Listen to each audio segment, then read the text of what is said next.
Fala pessoal, tudo bem com vocês?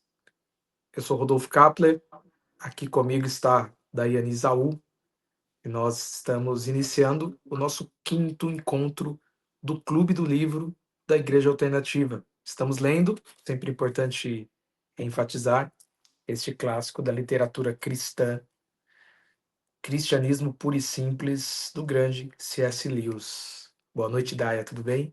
Boa noite, tudo bem com você também? Boa noite, Bem. pessoal. Boa noite, gente. Então sejam bem-vindos e bem-vindas. Então a gente está, prosseguindo aí com a leitura desta obra e tem sido uma delícia fazer a leitura, a releitura para alguns deste livro que é muito marcante, né? Então, como nós combinamos com vocês, nós lemos durante a semana e vamos conversar aqui sobre, né, o livro 2 no que acreditam os cristãos. A gente vai encerrar o livro 2. São 4 livros dentro desta obra, né, é dividido em 4 livros, então a gente já está encerrando hoje aqui o livro 2. Então nós vamos conversar um pouquinho sobre os capítulos 4 e 5. Então já vamos começar aqui com o capítulo 4. Eu só vou fazer uma breve introdução. Então o capítulo 4 é o penitente perfeito. Então, o Lewis, eu vou passar para a Daya aqui, a Daya vai falar um pouco também, né, da percepção dela, mas só para situar aqui, né, as pessoas que estão participando com a gente, o Lewis, no capítulo 3 ele fala da alternativa chocante, né, então, que Jesus, ele ou foi um louco, ou foi um lunático, ou foi um impostor, um demônio, um mentiroso, ou, que aí é a alternativa chocante, ele foi Deus, ele foi aquilo que ele afirmou ser, o Filho de Deus. E o Lewis conclui o capítulo 3 dizendo que louco ele não foi.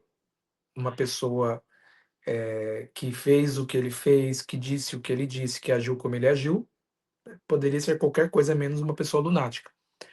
Impostor, mentiroso, também não. Não tem como Jesus ter feito todas as coisas que fez, né, ter agido do modo como agiu e ser um impostor. Tampouco ele foi um mestre da moral. Então, o Lewis termina o capítulo 3 afirmando que Jesus, de fato, foi aquele quem ele disse ser, né? O Filho de Deus. Então, aqui ele prossegue no capítulo 4, né? O título é O Penitente Perfeito, falando um pouquinho sobre Jesus, e sobre o propósito de Jesus ter vindo à Terra, né, Daia? Sim. E aqui ele vai falar, né, como ele faz até uma pergunta aqui, o que ele veio fazer, né? Ele responde que Jesus veio ensinar, mas ele não veio assim fazer somente isso, né? Pois os capítulos, né, dos evangelhos, na verdade, todos os 4 evangelhos, Jesus está falando constantemente, né, claro, por meio dos narradores, né, dos autores dos evangelhos, da sua morte e ressurreição. Jesus fala muito sobre isso, que é nesse ato, nesses 2 atos, morte e ressurreição, que ele vem e ele conclui a sua obra, ele concretiza o seu propósito aqui, o seu real propósito ao vir à Terra, que é a redenção dos homens, né? Aí, ao longo das páginas desse capítulo 4, o Lewis ele vai explicando, né, como que isso vai acontecendo, né? E ele faz aqui uns apontamentos muito importantes, e um deles, acho que o que mais me chamou atenção, é que ele vai começar a falar que a forma como a morte de Cristo veio e saldou a nossa dívida não importa exatamente.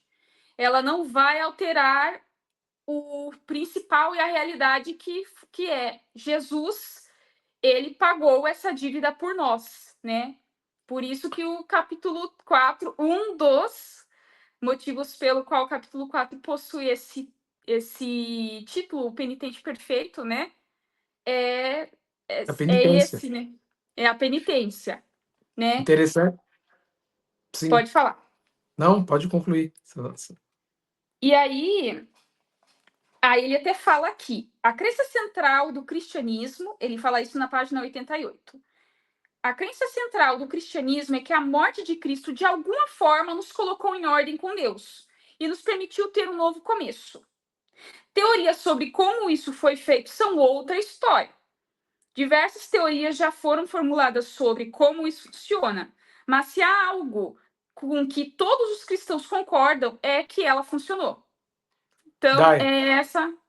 eu ia ler, olha que interessante, né? A gente não combinou o que a gente ia falar, né? E eu ia ler justamente esse trecho, que bom que você leu. Aí eu vou só aproveitar aqui, aproveitar porque assim, ó, se eu não aproveitar agora, vai passar e você deixou no clímax aqui. Você levantou a Sabe? bola para eu chutar. Então, interessante que a Daya leu aí, gente. Eu imagino que vocês também que fizeram a leitura foram marcados por esse trecho. Me marcou muito, Daya, esse trecho, que de fato Sim. essa é a crença central dos cristãos, né? E é interessante voltar um pouquinho, né? A gente já falou isso, acho que nos outros encontros, que no primeiro, acho que no segundo encontro, que o Lewis, quando ele faz as palestras, né, que se tornaram esse livro, o foco dele não era entrar em questínculas teológicas que dividem os cristãos, né? Então ele sempre foi esse Sim. cara que buscou, enfim, um ponto de unidade entre os cristãos. Então ele É. sempre, Uma né, universalização. isso. Então aqui é interessante porque ele fala da crença central, sejam católicos, protestantes, ortodoxos, pentecostais, batistas, presbiterianos, enfim, todo cristão acredita que a morte de Jesus, de alguma forma, nos colocou em ordem com Deus. E aí a Daya fez a leitura, ele fala das diversas teorias, né, de como isso funciona, as teorias teológicas da chamada expiação. Então, só para, eu acho que é importante falar isso aqui também, quando a gente vai estudar, por exemplo, a teologia sistemática, e o Lewis, com certeza, o Lewis era um grande teólogo, ele só não se via dessa maneira pela humildade dele e porque também ele se via muito mais como um literato, né, como um historiador da literatura, enfim, um escritor, né, um crítico literário, muito mais do que como um teólogo, assim, em termos de profissão, né? Ele não atuava como teólogo no sentido de dar aula em seminários, essas coisas. Mas ele foi um grande teólogo. Mas quando a gente vai estudar a teologia sistemática, tem uma parte que chama-se cristologia, que é o estudo de Cristo. E aí, dentro da cristologia, se estuda a expiação de Jesus, né? A morte de Jesus, a morte e ressurreição.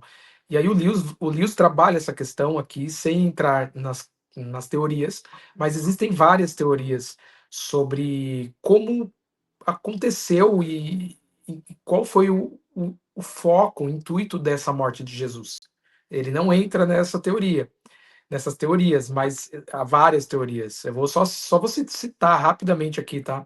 Mas sei lá, os pais da igreja acreditavam ali do século I até o século IV, mais ou menos, que a morte de Jesus tinha como objetivo a vitória contra as forças do mal, né? É o Christus Victor, né? A vitória de Jesus contra o mal. Então, para eles a ideia era essa, havia uma luta cósmica, de fato há uma luta cósmica, né? E a morte de Jesus, ela libertou os seres humanos enfim, do aprisionamento maligno, do mal, do diabo, né? E é bíblico isso mesmo, porque Cristo despojou os principados e potestades na cruz. Então tem essa teoria. Depois tem uma outra teoria, que é a teoria do resgate, que ela também é uma teoria ali do início da Idade Média. Então, assim, os seres humanos estão presos, eles foram aprisionados pelo pecado, e o resgate foi pago com a vida de Jesus. Então, Deus oferece Jesus como um resgate, né, para libertar os seres humanos. Essa é uma das teorias. Depois, ali no século XI, o Anselmo de Cantuária, que é um autor muito caro para quem é do mundo da teologia, o Anselmo ele desenvolve uma teoria que é da satisfação.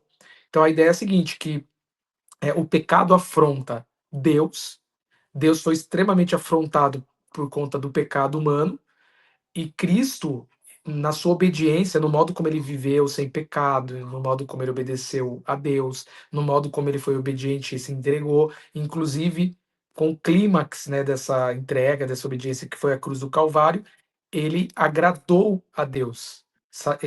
Ou seja, a justiça de Deus, o senso de justiça de Deus foi satisfeito. Então tem essa teoria também da expiação, né, da morte de Cristo.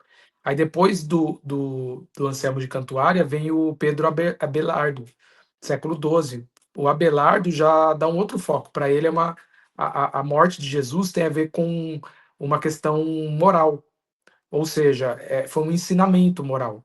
Então, o problema é que o ser humano se extraviou e a morte de Jesus na cruz do Calvário, na verdade, ela vem para ensinar o ser humano e para quebrantar o coração humano, para transformar o coração humano. Então, qual que foi o foco? O foco foi quebrantar e transformar o ser humano. Ela transforma. Quando o ser humano se dá conta de que Cristo morreu na cruz, ele é transformado. E aí, depois, na Reforma Protestante, só para dar um salto e encerrar aqui, com a Reforma Protestante, vem, né, o Lutero, depois Calvino, os outros reformadores, né, vem a ideia da, da justificação pela fé e uma ideia penal, né, jurídica. A linguagem é forense, é de que Cristo ele morreu no nosso lugar, ou seja, ele foi condenado no nosso lugar e ele morre no nosso lugar para nos libertar de uma pena, né? E essa é essa é a visão geral entre os protestantes até hoje. É importante dizer isso. E hoje, né, nesse mundo contemporâneo, tem várias teorias que estão sendo resgatadas, né? Tem dentro do mundo da teologia. Tem gente voltando lá para o Anselmo de Cantuária, outros voltando para o Abelardo. Tem gente voltando para os pais da igreja, né? Do Cristo Victor, do Cristo Vitorioso. Mas só estou dando esse exemplo, isso tudo aqui, que o Lewis não trabalha isso, porque essa não é a ideia dele. Mas, de fato, cada uma dessas teorias a respeito da expiação de Jesus são, digamos, ângulos, porque todas estão corretas, mas elas não resumem, né, a totalidade, ou seja, é como se fossem ângulos dessa expiação de Jesus, né? É como se fosse ali algumas cenas, né, que compõem um filme. São cenas que compõem um filme, que é a morte de Cristo, que é essa morte que coloca a gente em ordem com Deus, como disse o Lewis. Interessante, Daia, só para eu concluir aqui, eu vim até pensando nisso quando eu fiz a leitura, é que o Lewis fala algo sensacional, que é importante, algumas dessas teorias precisam ser investigadas mais a fundo, sim, é importante o cristão que tem o desejo de conhecer teologia mais a fundo entender, sim, mas isso não vai mudar o fato de que a cruz, né, a morte de Jesus na cruz, a ressurreição de Jesus transforma a gente. Então o livro está dizendo isso, que independentemente da teoria, isso não faz a pessoa menos cristã ou mais cristã, né? O que vale é que funciona, é que a gente foi transformado, é que o ser humano foi salvo. E aí eu lembro até, para encerrar aqui a minha fala, eu me lembro de um autor aqui da América do Sul, que é o Justo Gonzalez, é um historiador cristão, né, protestante, ele é cubano-estadunidense, dupla nacionalidade. E o Justo Gonzalez, que escreveu livros maravilhosos sobre a história do cristianismo, tem um livro dele que se chama Uma Breve História das Doutrinas Cristãs. Então é interessante porque ele diz a mesma coisa que o Lewis, ele fala assim que as doutrinas não salvam. As doutrinas são importantes, mas elas não salvam. Ninguém é salvo porque crê em determinada doutrina ou deixa de ser salvo porque não crê em determinada doutrina. E é isso que o Justo Gonzalez diz, né, um autor contemporâneo, com certeza ele deve ter bebido da fonte de Lewis e de outros autores, é, é, é uma realidade. E é importante a gente pensar, doutrina é importante, estou dizendo que não seja, mas as doutrinas não salvam. E eu vejo muito a Daia no mundo protestante, do qual a gente faz parte, muitos teólogos, muitos pastores, enfim, colocarem as doutrinas como ponto de salvação. É como se o cara não for calvinista, ele não é salvo. Ou se ele não for arminiano, ele não é salvo. Entendeu? É uma coisa assim que, que não tem nada a ver mesmo com o que o evangelho diz, né. Então o Lewis É, ele é brilhante, né. Desculpa, exatamente. falei bastante aqui. Eu vim de um meio que se falava muito contra a forma do calvinista enxergar a salvação, né? E no púlpito era sempre falado, e para mim era inconcebível até o momento em que eu tive contato com a igreja, né, de visão calvinista, como é a nossa, né? E aí eu comecei a Não, entender. não, a gente não é calvinista. Não, nós não somos calvinistas, Não, mas essa não, não, visão que a gente tem tipo assim, da... nós não somos calvinistas, por quê? Porque nós somos uma igreja batista. Ah, História. sim. Então a gente não tem uma doutrina oficial nesse sentido, né? Ah, Em sim. relação, em relação a quando entra o calvinismo, por exemplo, a gente está falando de soteriologia, que é a doutrina da salvação. Não, os batistas tem uma abertura, você pode ser, assim como os Sim. anglicanos, você pode crer no calvinismo, no sentido, na dupla predestinação, ou você pode ser arminiano. Não temos problema Sim. com isso, né? Então é aberto. Se você quiser ser calvinista, pode ser. Se quiser ser arminiano, Ah, também. sim, sim. Mas eu via de uma forma diferente, né? Mas o que mais me chamou a atenção foi que pela primeira vez na minha vida eu vi alguma pessoa, no caso Lewis, tocando no ponto de como, né, como foi feita, como que a morte de Cristo foi considerada como uma forma de expiação, né, como uma forma de redenção humana, né? Embora ele não entre, né, nos pormenores, porque não é o intuito dele neste livro, é, pela primeira vez eu senti assim um alívio, não que eu fiquei assim angustiada com isso, mas eu senti assim, nossa, eu acho, assim, pela primeira vez eu enxerguei que eu não sou a única pessoa que parou para pensar, ou até hoje para pensar sobre isso, né? Como que a morte de Jesus diante de Deus foi considerada um ato de redenção dos homens, né? E assim, com outras coisas na palavra, na Bíblia, isso vai ser um mistério para nós, até que o Cristo venha e talvez a gente entenda como isso aconteceu. É, Mas porque, por exemplo, essas teorias todas que eu mencionei, né? Cada uma eu vejo como cenas de um filme, porque cada uma focaliza um ponto, né? A Cristo. Fato é que a morte de Jesus, acho que é importante dizer isso, ela é substitutiva, né, é chamado dentro da teologia de sacrifício vicário. O vicário vem de vigário. E o vigário, dentro de uma igreja, é aquele que se coloca, que faz a mediação, né, que se coloca no lugar ali do povo. Então, vigário, né, aí vem a palavra vicária, vicário ou vicária. A morte de Jesus é vicária. Não está na Bíblia isso, mas é dentro da teologia. sim, Né? A sim, morte vicária de Cristo é que Cristo se coloca no nosso lugar, ou substitutiva. Né? Então, Cristo se coloca no nosso lugar. Agora, se foi para vencer os poderes das trevas como foco principal, se foi para satisfazer a justiça de Deus que havia sido ultrajada, se foi como resgate, se foi como, é, enfim, como uma punição, Cristo foi punido no nosso lugar. Como diz o Lewis, de verdade, não estou dizendo que não sejam importantes esses pontos teológicos, sim, né? Mas isso, na prática, não vai mudar. A questão é que a morte de Jesus, ela, ela tem efeito existencial, ela transforma a gente, ela muda a gente da água para o vinho mesmo, né? sim, Transforma a gente. Então, interessante, né? Essa abordagem dele e, né, dele deixar claro que o que importa mesmo, em linhas gerais, é que funciona. É que as sim. pessoas são transformadas, né? Porque pare para pensar, você acha que a maioria dos cristãos no mundo todo conhecem as doutrinas ou as teorias sobre a expiação de Jesus? Não. Elas E, simplesmente creem. exatamente, simplesmente creem e são transformadas. E o contrário também é verdadeiro. Muitos teólogos que conhecem as minúcias dessas teorias não tiveram uma transformação pessoal, né? Porque Exatamente. simplesmente não creram, não foram. transformados. Tem mais alguma coisa, Daya, que você queira mencionar aí, na sua percepção desse capítulo? Ele fala, que nem você estava falando da linguagem jurídica e policial, né? Ele até cita na página 91 que se a gente usar uma linguagem jurídica e policial, não faz muito sentido em relação ao sacrifício de Jesus.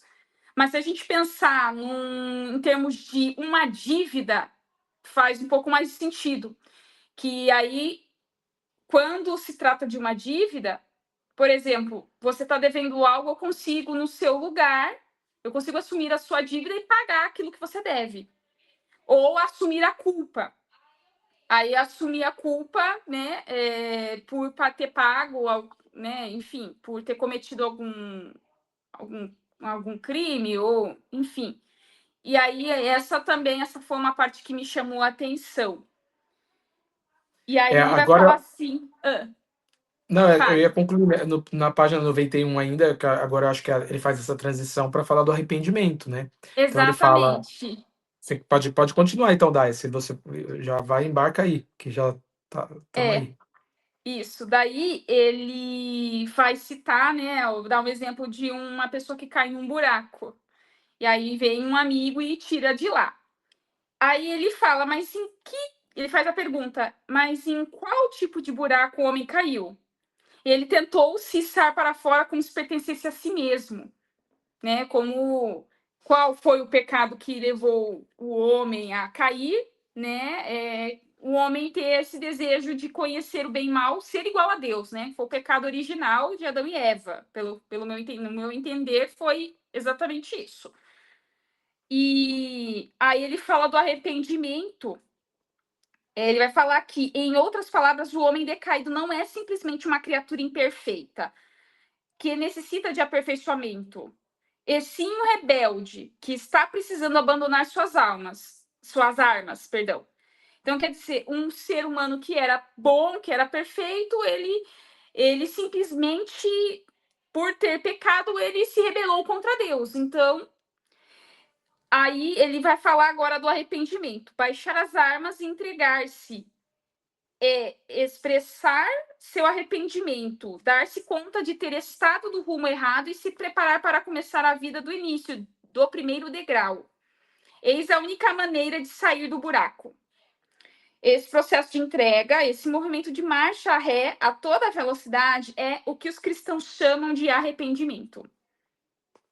Muito forte, Sim, muito forte. E aí ele diz, né, que arrepender-se não é divertido, né, que é muito mais do que se humilhar e reconhecer a própria culpa, porque, por exemplo, vamos falar aí, os psicopatas, serial killers, reconhecem.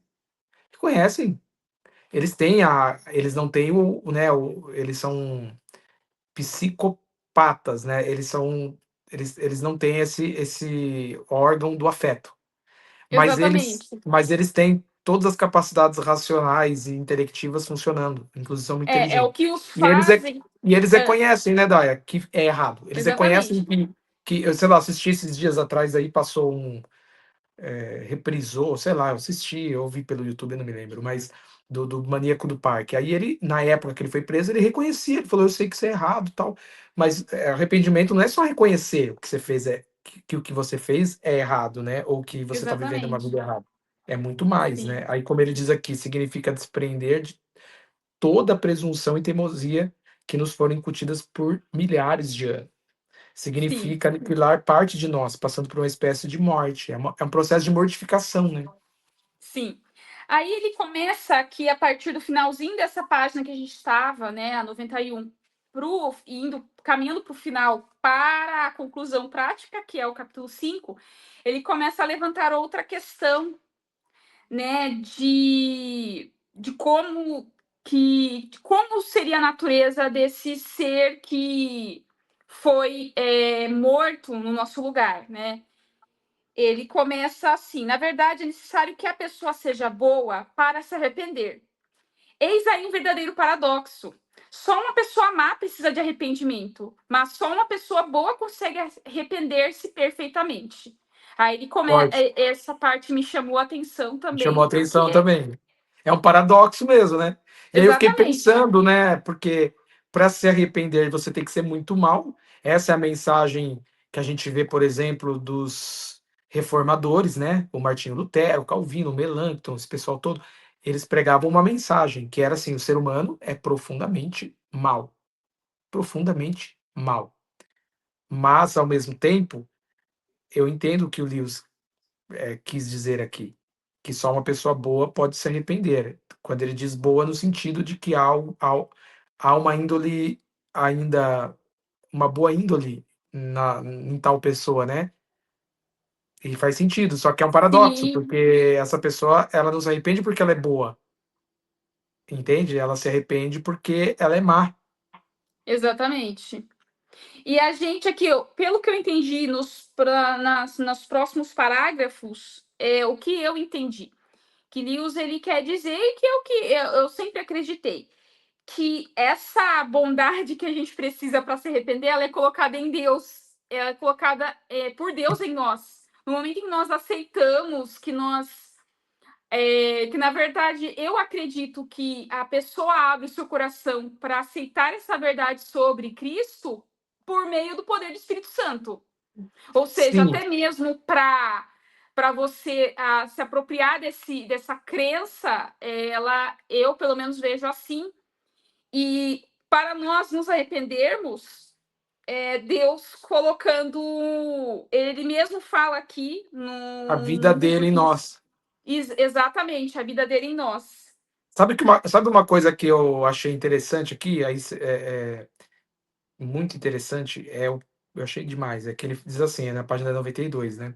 Que ele começa a Uhum. falar sobre o arrependimento. Aí ele diz assim, no segundo parágrafo aqui da página 92, ele diz assim, deixa eu achar aqui.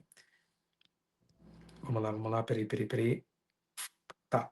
No capítulo 2 aqui, no parágrafo 2. Lembre-se de que esse arrependimento, essa submissão voluntária à humilhação e uma espécie de morte, não é algo que Deus exija de você para o aceitar de volta e do qual ele poderia eximi-lo se assim quisesse. Trata-se simplesmente de uma descrição do que é a volta para Deus. Se você pedir para Deus aceitá-lo de volta sem isso, você estará lhe pedindo para voltar sem de fato voltar, e isso é impossível. Então, olha que interessante. É, a, a submissão voluntária à humilhação e esse processo de mortificação, que para o Lewis é o arrependimento, né, não é algo que Deus exija de você para aceitar você de volta. Ou seja, ele está querendo dizer aqui, Jesus fala, arrependei-vos, né, lá em Mateus 4,17, arrependam-se, pois o reino de Deus está próximo. Ou seja, o evangelho começa com a palavra arrependei-vos. É a primeira palavra do evangelho, é arrependei-vos. Então, é uma condição sine qua non para que haja transformação, é arrependimento. Só que o Lewis está dizendo o seguinte, que é, isso não é o que Deus exige de você, porque, na verdade, isso é apenas a descrição do voltar-se para Deus. Eu achei que. Porque ele tá dizendo o seguinte: não sei quem está acompanhando a gente. Ele está deslocando o foco da ação humana e colocando em Deus. Ou seja, até o arrependimento provém de Deus, né? Até o Exatamente. Nada é por arrependimento esforço humano. não é por esforço humano. Porque, olha que interessante, Daia, eu ouço muito essa pregação, eu sempre ouvi. Você também, tenho certeza. Que a quem está acompanhando a gente também. Eu sempre ouvi e ouço essa pregação no mundo evangélico. De que, olha, você precisa se arrepender, você precisa não sei o quê. Tipo assim, ó, venha com arrependimento e tal e tal. É verdade. É verdade que Jesus fala, arrependei-vos. Mas o modo como isso é pregado é no sentido da meritocracia. É mais ou menos assim, Exatamente. Como você se pode se dependesse de arrepender. você. E isso, E era dependesse de mim, disso que eu estava falando há uns minutos atrás, que eu fiz uma confusão, né? tá? Calvinismo, Você entende? arminianismo. E eu achei demais, porque ele diz assim, Daia, que isso, olha que brilhante, que isso aqui é uma coisa para grifar, para guardar, porque ó, o que ele diz, que na verdade trata-se simplesmente de uma descrição do que é a volta para Deus. é apenas uma descrição do que é a volta para Exatamente. Deus. Não é uma condição. Porque se fosse, a gente tava ferrado, porque eu não consigo me arrepender por mim mesmo. Eu não consigo. Não. E acredite, há coisas que a gente faz e a gente não se arrepende. A gente sabe que em algum momento nós vamos ter que levar isso a Deus, trabalhar isso no nosso coração, mas quantas vezes a gente não faz alguma coisa e no momento não sente? Então, assim, a gente não consegue por nós mesmos. Nós não conseguimos. Não. Então, até o arrepender-se, muitas vezes a gente tem que pedir ajuda do Espírito Santo para que aconteça isso no nosso interior. Então, a gente tira aquele peso. Eu tirei das minhas costas o peso da crença do crédito e do débito. Fiz alguma besteira, perdi minha salvação. Nossa, me arrependi, consegui. Nossa, consegui, tô no crédito, tô em crédito com Deus. Fiz mais alguma coisa, nossa, fiquei vários meses afastado da igreja, nossa, já Débito. colocam aquele peso sobre nós que eu tinha, que eu sentia em outro ministério, por conta dessa visão, né, de que é meritocrático, a salvação ela vem por meio de um esforço seu, não que não haja algo da nossa parte, mas a questão é que esse esforço que nós fazemos, ele vem de Deus. Esse é o ponto aqui que o Lewis traz. Exatamente. E aí ele diz, né, que o arrependimento ele só acontece por quê? Porque Cristo, como você disse, né, ele empresta da vida dele a nós. Então ele coloca em Um nós pouco dele em nós. um pouco dele em nós, a racionalidade dele, porque nós por nós mesmos a gente não consegue pensar, né? É, assim, pensar mesmo nas consequências dos nossos atos a fundo, assim, por nós mesmos. E isso é algo que acontece quando acontece no processo de arrependimento, é Deus, é Cristo colocando isso. Eu não quero dar spoiler, né, mas eu assisti o documentário Andando na Pedra, documentário novo da banda Os Raimundos, né? E aí conta a história do Rodolfo Abrantes também, a história da banda. Mas aí tem um momento, sem dar muito spoiler, porque as pessoas, isso é de conhecimento público, a conversão do Rodolfo, né? Mas é mais ou menos isso. O Rodolfo Abrantes, né? Ele começou, quando ele começou a ser o Espírito de Deus visitou a vida dele, e aí ele foi passando pelo processo de arrependimento, ele falou que ele começou a enxergar tudo, as letras que ele cantava, tudo, com outros olhos. E essa capacidade de raciocinar dessa maneira não vem da gente. Não é uma questão intelectiva, é uma questão. É, é a vida de Cristo em nós. Ele empresta a racionalidade dele, que faz a gente raciocinar dessa maneira, né? Como diz o Lewis, Sim, né? sim, e eu acho que eu posso estar enganada, porque eu não sou teóloga, não sou versada, enfim. Mas esse emprestar a sua racionalidade, a racionalidade de Deus para o homem, eu acredito que seja justamente a tal da metanoia de que Paulo fala, eu não sei em qual, acho que em Sim, Gálatas. sim, a mudança de Provavelmente era mente. metanoia, porque é É, a mudança de mentalidade. na verdade, a palavra arrependimento, né? A palavra arrependimento no grego koine, que é o grego do Novo Testamento, é metanoia, assim, uma das variações. Então, arrependei-vos é mudança de mente, né? É uma mudança na mente, no modo de raciocinar, né? No modo de pensar, no modo de enxergar. Na verdade, tem aquela ideia de que arrependimento, lógico, o verdadeiro arrependimento, ele vai gerar em muitos momentos lágrimas, em muitas pessoas gera lágrimas, né? Gera tristeza, gera uma série de coisas. Mas antes de tudo, o arrependimento, ele é esse voltar-se para Deus, né? É, é uma mudança no modo de enxergar as coisas, né? A gente passa a enxergar a vida de outra maneira, as ações. É isso, bem isso mesmo que você estava falando. E faz sentido isso que você falou, né? Essa racionalidade que ele empresta tem a ver com essa mudança de mente. A nossa mente vai Sim, mudando, né? porque a gente tira as coisas só daquela espiritualidade que é algo misterioso que não envolve um processo mental, mas envolve, claro, existe sim uma questão espiritual, mas também é racional, né? Então, eu não sei se você já falou, se eu já ouvi de outro pregador ou de outras pessoas que o arrepender-se é uma mudança de mentalidade. E isso muda tudo. Porque não é só o ato de você declarar a Deus que aquilo que você fez não é correto e passar dali em diante a agir de forma diferente, mas é uma mudança de mentalidade. Sim. E, Aí ele e diz é aqui, importante. dentro disso aí, Daya, que você está falando, né? Aí ele diz assim: ele nos empresta um pouco dos poderes de sua razão e assim conseguimos raciocinar. Ele coloca um pouco do seu amor em nós e assim amamos uns aos outros. Aí ele diz: quando você ensina uma criança a escrever, segura na mão dela para ela formar as letras. Isto é, ela forma as letras porque você a está formando. Então nós amamos e raciocinamos porque Deus ama e raciocina e segura a nossa mão enquanto nós o estamos fazendo. Então, Sim, é isso, olha que linda essa analogia, né? De um pai, de sim, uma mãe, ou de um educador, é, colocando a mão na mão da criança, né? É exatamente. Deus, Porque nós é precisamos de Deus, ajuda. é Deus Ele fazendo fala isso com a gente. isso.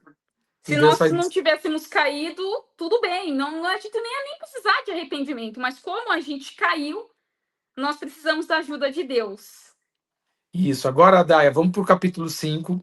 Então, o capítulo 5 é. Opa, eu acabei. Acho que eu acabei colocando errado. É a conclusão prática. Exatamente. Quer começar falando, Daya?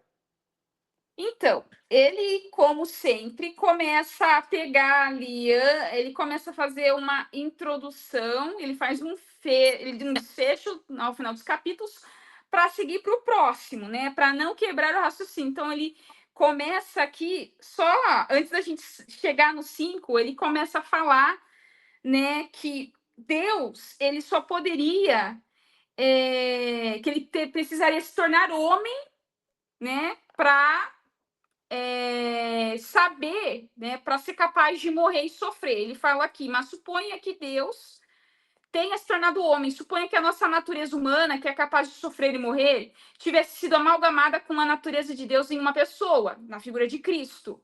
E essa pessoa poderia nos ajudar. Porque Deus, ele nos ajuda, sim, mas ele não sabe como que é se entregar, se submeter e morrer.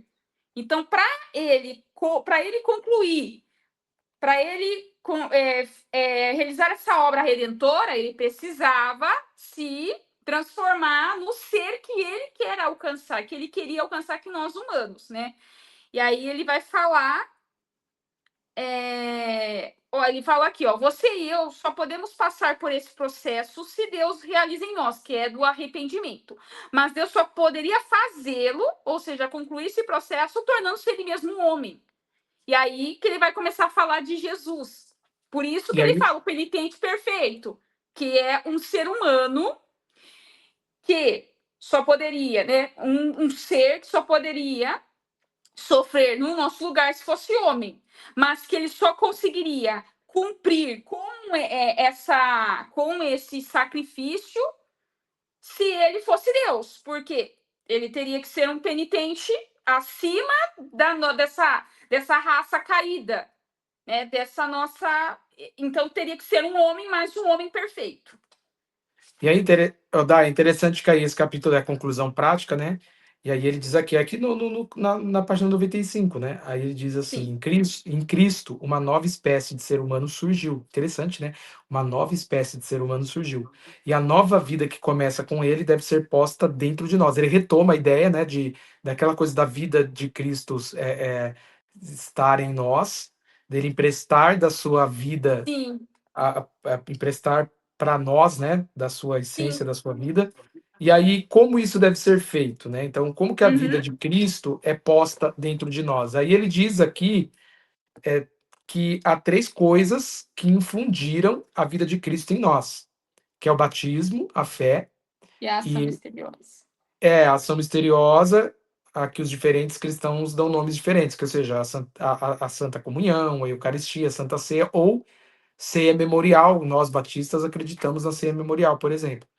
Então, esses, pelo menos, diz ele, são os métodos mais comuns, né? Então, acho que é interessante aqui, porque o que, que significa isso? Até quando eu li, ele está dizendo que a vida de Cristo foi infundida, porque a vida de Cristo, né? Nós passamos pelo arrependimento, né? E somos transformados por Jesus. Essa é a chamada salvação. E aí, Cristo começa a emprestar. Aliás, a gente só se arrepende porque ele empresta da vida dele para nós. Esse é o processo de Sim. conversão, né? O processo de conversão, o processo. Enfim, a salvação acontece dessa maneira. E aí, um novo tipo de ser humano surge, que é o chamado novo homem, né? O novo homem. Como diz o apóstolo Paulo, né? O velho homem passou, ou seja, o velho antropos, o velho ser humano. É um novo ser humano, um novo homem. Sim. Então, esse novo tipo de ser humano surge. E a vida de Cristo precisa ser posta nesse novo tipo de ser humano. E como isso é feito? Aí ele diz que a vida de Cristo é infundida, foi infundida pela fé, pelo batismo e pela ceia, ou Santa Ceia, ou ceia memorial. Então, o que significa isso, né? Acho que é importante dizer. Ele está dizendo, ele não está dizendo que essas questões são simbólicas. Ele está dizendo que realmente a vida de Cristo, ele está dizendo que realmente a vida de Cristo foi transferida a nós por intermédio dessas três coisas. Ou seja, o batismo, a fé, né? Por intermédio da fé, Cristo é infundido em nós. E é verdade, a fé vem pelo ouvir a palavra de Deus. Então, quanto mais você lê a Bíblia, quanto mais você lê livros como esse, quanto mais você, enfim, ouve canções que cantam a palavra, quanto mais você está ouvindo pregações, você está lendo, você está estudando, você está aprendendo sobre Jesus, sobre o Evangelho, ou seja, a vida de Cristo vai sendo infundida em nós. Isso eu acho que é facilmente compreensível, né? A vida de Cristo vai sendo infundida em nós por intermédio da fé. O batismo também, porque o batismo não salva, o batismo é um ato simbólico, mas o batismo é um ato de obediência. O batismo é um ato de obediência a uma ordenança de Cristo. Só que aqui, quando ele diz o batismo, ele está falando não apenas do sacramento, o batismo mesmo, mas o batismo que a gente chama o batismo no Espírito Santo, que é a conversão. Eu não estou entrando eu não estou entrando no ponto teológico pentecostal, que acredita no batismo no Espírito, que é um segundo batismo. Não, estou falando a compreensão teológica reformada, que é a seguinte, que nós comungamos dessa compreensão, Daia, que o batismo no Espírito é um processo que acontece quando a vida de Cristo é infundida em nós, ou seja, quando a gente se arrepende, a gente é batizado. Paulo diz lá em 1 Coríntios 12, né? Somos batizados pelo mesmo e único Espírito. Então, assim, não, não acreditamos que existe um segundo batismo no Espírito. A Bíblia fala de um batismo, que é a conversão, esse processo em que o Espírito passa a habitar em nós. Os pentecostais têm outro entendimento, mas, né, os cristãos, no decorrer da história, os pentecostais surgem no século XX. E os cristãos, ou seja, em 1900 anos, de cristianismo, sempre acreditou-se que o batismo é um só, no Espírito. Então, Lewis é um anglicano, ele também comunga dessa crença. Então, no batismo, a vida de Cristo é infundida em nós. E também, ele diz o quê? Que a vida de Cristo é infundida em nós, ou seja, é infundida mesmo. Não é uma questão simbólica, emocional. Ela é infundida em nós, é acrescentada em nós, né? Introjetada em nós. É isso que ele está dizendo. Por intermédio da ceia, ou da Santa Ceia, ou da Santa Comunhão. Aí há um problema, digo um problema por quê? Porque a gente precisa fazer uma compensação teológica. Por quê? Para o católico, ele crê na doutrina da transubstanciação, ou seja, os elementos se tornam o corpo de Jesus. O corpo, o pão se torna o corpo e o cálice o sangue. Então você recebe da vida de Cristo, é a doutrina católica apostólica romana. Já os protestantes se dividem, né? O mundo evangélico se divide, porque tem a Santa Ceia para para algumas vertentes do protestantismo, que é Santa Ceia, no sentido de que a presença de os presbiterianos acreditam nisso, os anglicanos, a presença de Cristo, os luteranos, né, a presença mística de Cristo está ali no momento da ceia. Já, por exemplo, os batistas já acreditam que a ceia, na verdade, não é santa, porque a Bíblia não, ela não dá esse componente de santo, não tem essa nomenclatura, e ela é apenas um memorial. Não é um ato que tem que ser feito de qualquer jeito, mas ela é um memorial da morte de Cristo. Façam isso em memória de mim. Então a gente relembra o que Cristo fez, porque Jesus falou: façam isso em memória de mim. A gente celebra a comunhão que nós temos, né, no sangue de Jesus, a aliança que nós temos no sangue de Jesus, e celebramos. É celebrativa. Celebra o que Cristo fez. Daí eu digo que é um problema, não é que é um problema, é que o Lewis ele é anglicano, então ele acredita que a presença de Cristo, ou seja, existe uma espécie de bênção ali no momento da Eucaristia, né? A presença de Cristo está ali manifesta, então a vida de Cristo é infundida quando as pessoas participam desse momento. E aí, para nós, pelo menos os batistas, nós cremos no memorial da morte de Cristo. Então a vida de Cristo não é infundida na ceia, não necessariamente na ceia, mas a ceia, é importante dizer, a ceia representa também, além de ser um memorial, comunhão. A participação da ceia, isso a gente vê no Novo Testamento, na primeira carta de Paulo aos Coríntios 11. É, comunhão. Então, assim, em outras palavras, como que a gente pode entender isso que ele está falando? Tanto que ele fala que para alguns é a santa comunhão. A vida de Cristo é infundida em nós por intermédio daquilo que a ceia memorial representa, que é o quê? O sacrifício de Jesus, que é o memorial, e a comunhão. Então, a vida de Cristo é infundida em nós quando nós vivemos em comunhão. A ceia tem essa representatividade também. Então, de fato, a gente recebe da vida de Cristo quando a gente vive em comunhão, quando a gente vive em unidade com os irmãos, quando a gente tem relacionamentos, quando a gente anda, como a Bíblia diz. Então, nós recebemos da vida de Cristo mesmo. E aí o Lewis diz, né, que isso é um mistério, como é que acontece e tal, aí é outra história. Sim, Não sim. sei se eu consegui explicar aqui, fazendo esse adendo Sim, com a doutrina batista, por exemplo, né? Que é um ponto teológico, mas é isso. Nós não acreditamos que a presença de Jesus está ali com uma bênção especial, mas nós acreditamos que a ceia é um memorial e que ela também celebra a comunhão. E na comunhão a gente recebe da vida de Cristo, não é? A gente é sim, abençoado. sim, sim. É isso. Aí, sim, ficou.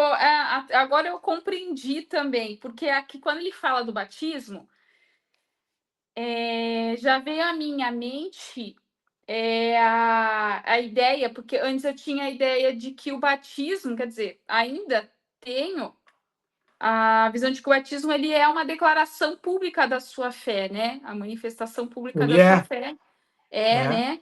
Mas foi importante você explicar que o batismo aqui está no sentido mais profundo, né? Que é justamente essa. Mas o batismo, que se dá quando o Espírito de Cristo, o Espírito Santo entra em nós, somos batizados no Espírito. Só que é óbvio que esse batizar-se no Espírito, ele consequentemente redunda no batismo mesmo, o batismo nas No águas, né? sacramento, né? No sacramento, exatamente. Sacramento. O sacramento nada mais é do que uma manifestação pública do batismo que já aconteceu, né? É como se fosse assim uma espécie de ritual para algumas pessoas entenderem. A É, gente não usa esse termo, né? Mas é algo assim, é uma prática mesmo, né? Algo é que um, se vê, algo visível, algo que é se um símbolo, manifesta. Um é um, símbolo. é um símbolo, é um símbolo ou seja, simboliza aquilo que já aconteceu no coração do cristão, né? O batismo. Sim. Porque ele simboliza que você morreu para o mundo, nasceu para uma nova vida em Cristo. Ou seja, o que é isso? Nada mais do que o batismo no Espírito. Ou seja, quando Cristo, a gente tem o arrependimento e aí somos batizados no Espírito, porque Cristo passa a habitar em nós. Nós somos batizados nesse Espírito, né? É isso, Dai. Mas é isso que Lewis está dizendo, né? Que a vida de Cristo, de fato, literalmente, ele está dizendo isso. ele é infundido em nós por intermédio da fé, e é fato, né? Fé, quanto mais você tem fé, mais você Sim, aprende em Cristo. Por intermédio do batismo e por intermédio no caso, ele, como anglicano e tal, por intermédio da Santa Ceia para ele, no caso, mas para nós, por intermédio da comunhão, ou daquilo que a ceia memorial simboliza, que é a morte e ressurreição de Jesus. Né? E quando a gente relembra e rememora a morte e ressurreição de Jesus, nós somos abençoados também. A vida de Cristo é infundida em nós. Porque quando, por exemplo, a ideia, né, dos batistas, por exemplo, de que a ideia não, a compreensão teológica, que é um memorial, para mim faz sentido, porque né, eu vejo mesmo Jesus falando do memorial, né, não está falando que tem alguma coisa que acontece ali de maneira específica e que as pessoas são abençoadas, mas a gente relembra. E lógico que ao relembrar da morte de Jesus, a gente é muito abençoado, a gente recebe muito da vida de Cristo naquele momento. E é óbvio que o memorial aponta para isso e aponta para a comunhão. E na comunhão a gente recebe da vida de Cristo. Muito, muito. A gente é abençoado mesmo. A gente aprende a amar, a gente aprende a perdoar. Né? Então é isso. É bem interessante, né? sim. Essa coisa que ele diz. Né? Tem mais alguma coisa que você queira dizer? Ai, olha, na verdade existem várias coisas aqui, mas talvez por conta do tempo, tem uma coisa que me chamou a atenção, que é quando ele vai falar. Deixa eu me ver. Será que eu me perdi? Não, foi aqui mesmo. Que ele vai falar. Não sei se foi no quarto que ele vai falar, que eu acho que a gente deixou para. Vamos ver. Eu Tá, acho que enquanto você foi vai. no quinto mesmo. Ah, foi no quarto. Tá. Mas Ah, no quarto ficou que assim algumas pessoas poderiam levantar a objeção, né? Se Deus ele precisaria que seria fácil para ele morrer no nosso lugar, se já que ele era Deus, era perfeito, né? Daí é quando o Lewis ele fala, né? Ele levanta a seguinte questão: realmente é por isso que ele pode me salvar, por ele ser perfeito. Se ele fosse imperfeito como eu, ele não poderia se colocar no lugar, né? Não poderia cumprir o seu propósito de redenção, mas ficou no capítulo 4 essa fala. Tanto que eu estava tentando procurar aqui no capítulo 5 e eu não encontrei.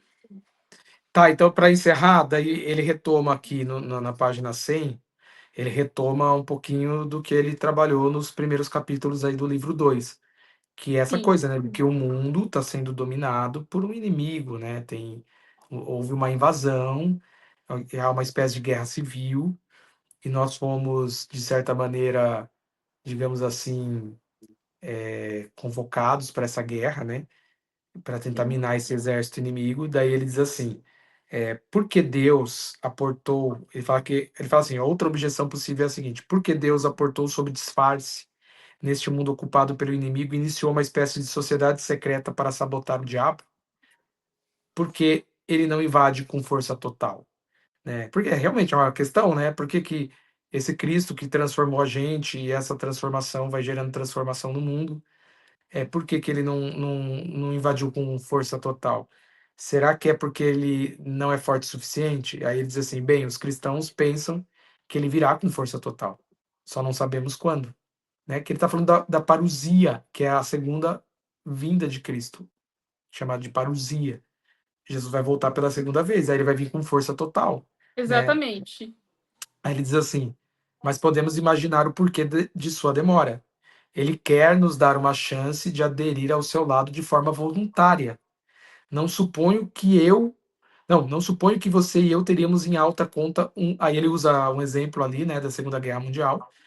Né, no caso, ele é irlandês, britânico, né? Ele diz assim: não suponho que você e eu teríamos em alta conta um francês que esperasse que os aliados invadissem a Alemanha para só então anunciar que estava do nosso lado. A invasão de Deus é iminente. Mas eu me pergunto se as pessoas que pedem para Deus interferir aberta e diretamente no nosso mundo se dão conta do que estão pedindo. Quando isso acontecer, será o fim do mundo. É interessante, né?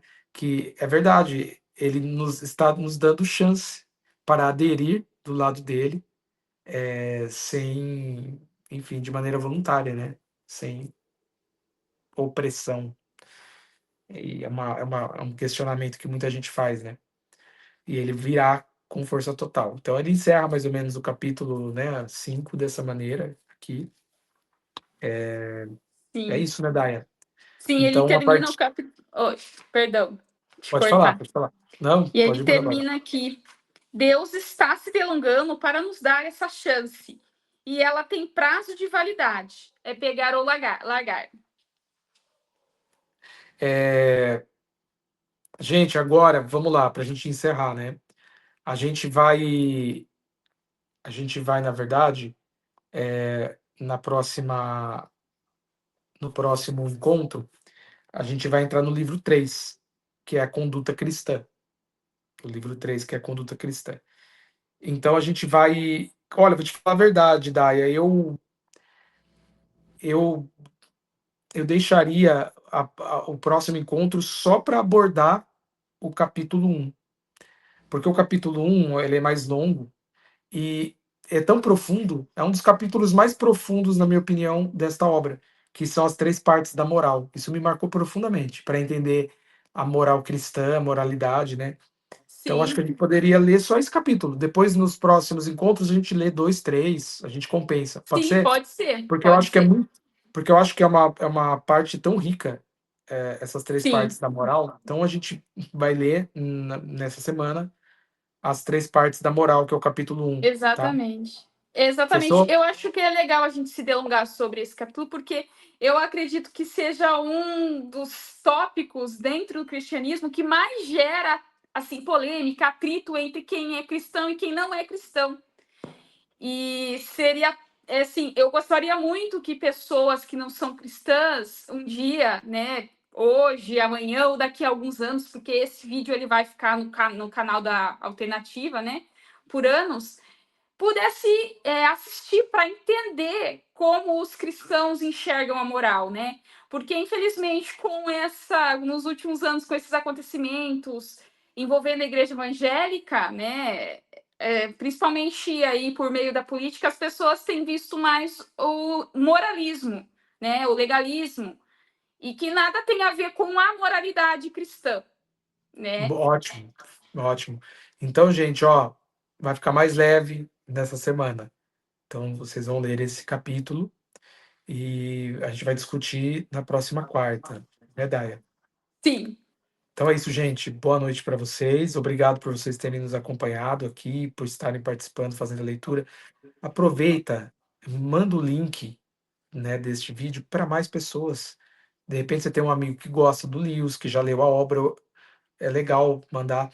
Ou para alguém que não conhece Lewis, algum amigo seu que não é cristão, ou que é cristão também, você pode enviar e as pessoas podem participar aqui, porque os vídeos estão todos. Esse é o quinto encontro, né? E os vídeos estão todos gravados. Então é possível ler, é possível assistir, é possível assistir de novo, né? E eu acho que isso aqui ajuda demais, né? O Clube do Livro vem para ajudar as pessoas. Nós somos beneficiados, eu e a Daia, não tenho dúvidas, né, Daia? Que a gente sim. aprende muito aqui conversando, lendo, relendo e trocando. Então é uma maneira de você crescer fazendo uma leitura coletiva, né? Então é isso. Boa noite. Boa Tchau para noite, vocês. pessoal. Tchau, tchau, Dolfo. Valeu, gente.